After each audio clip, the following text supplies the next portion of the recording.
Kamusta mga kaswerte, narito ang ating paya at sumada para sa Petsada June 12, araw po ito ng Webes, via STL at Lotto po tayo na pwedeng tayaan all nations.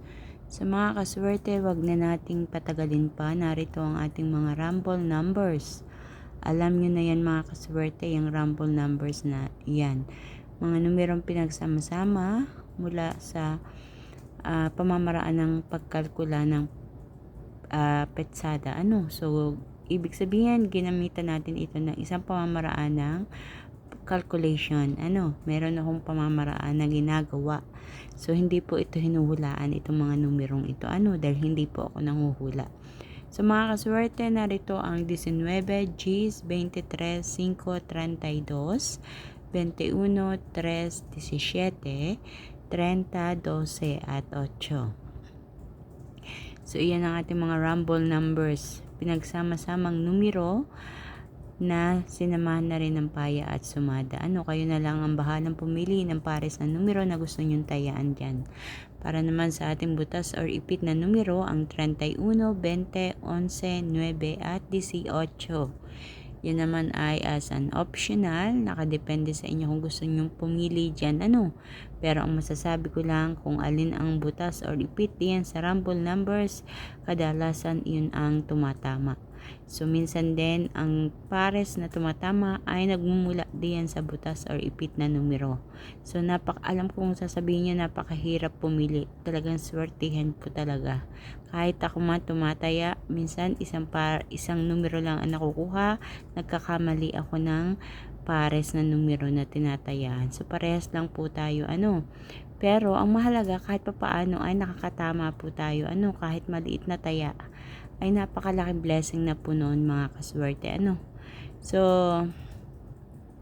huwag nating hangarin yung sobrang daming pera kasi kung minsan pag hinahangad natin, lalong hindi dumadating.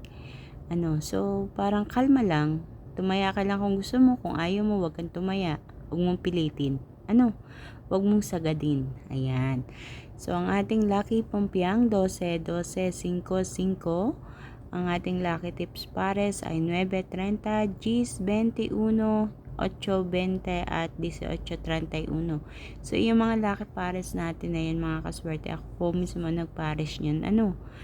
So, kung napipil nyo na isa sa mga pares na yan ay gusto nyo tayaan, sige lang, tayaan nyo. Sundin ko ang iyong intuition or nararamdaman. Kasi i-guide ka nyan para sa positivity. Ibig sabihin, i-guide ka nyan para ikaw ay madulutan ng kaperahan. Yung intuition natin na yan ay ating sinusunod. Huwag nyong kontrahin yan. Ayan. So, ano po ba yung mga intuition na yan? Yung mga nararamdaman natin, yung mga kutob natin. Ayan. Yan yung tinatawag nating intuition. So, mga kaswerte, please don't forget to like my video. Pakishare din po ng aking video para mapanood na iba natin mga kaswerte mahilig tumaya sa STL at Lotto.